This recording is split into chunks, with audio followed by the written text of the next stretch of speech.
để chúng con có được ngày hôm nay. Ngày còn bé, chúng con luôn tự thắc mắc rằng tại sao bố mẹ luôn có những cái sở thích rất là kỳ lạ, thích ăn phần vỏ tôm hay là xương cá, hay là bố mẹ luôn là những người làm đồn vất vả ngày đêm nhưng chẳng bao giờ nói đến ước mơ của mình.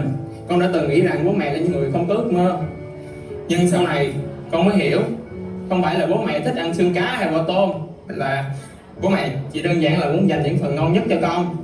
Không phải bố mẹ là những người không có ước mơ, mà ước mơ lớn nhất của bố mẹ có lẽ là nhìn thấy con được trưởng thành và hạnh phúc. Những điều ấy dù không nói thành lời nhưng đã luôn là những động lực cố gắng và là ngọn đèn soi sáng cho con vẫn bước trên con đường trưởng thành. Công ơn trời biển của bố mẹ, con luôn ghi nhớ và trân trọng.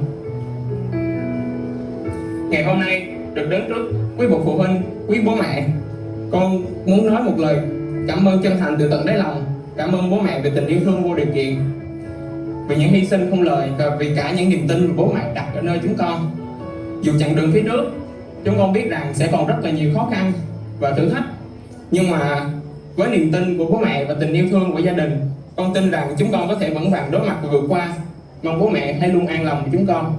Lan tỏa trong nước mà lan tỏa ở nước ngoài, cho nên chúng ta hoan hỷ, chúng ta giúp dùm ban tổ chức cũng như là chúng ta giúp chính mình, đó là chúng ta dành trọn vẹn một ngày để hướng về cha, về mẹ của mình.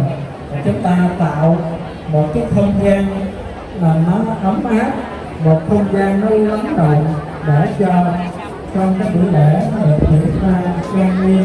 Đây cũng là một món quà để chúng ta dâng tặng lên các đấng soi đường của mình. Mong các vị chúng ta hoan hỷ. Và giờ này thì các vị tắt điện thoại ở chế độ rung gần các thầy ạ.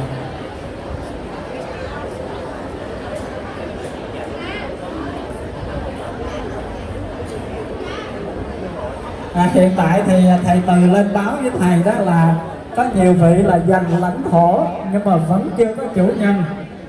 Nghĩa là để cái chai nước suối hoặc là cái giỏ làm niềm tin nhưng mà vẫn chưa có người ngồi. Nên bây giờ các Phật tử đến thì lại không có chỗ ngồi, cho nên bây giờ thầy cho các vị trong vòng 10 phút mà không có chủ nhân thì ban quản lý dự án sẽ dời cái trụ xứ, dời cái vị trí của các vị và mời các Phật tử khác ngồi. Các vị thông cảm không? 10 phút nữa mà không thấy các vị đến để nhận vị trí của mình đã dành trước thì các thầy sẽ mời người khác điền vào chỗ trống. Mong các vị chúng ta hoan hỷ.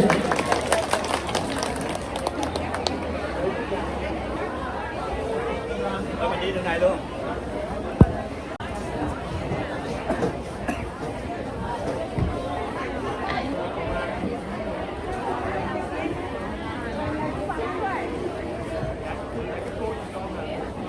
Rồi, cắt tay lại.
Thank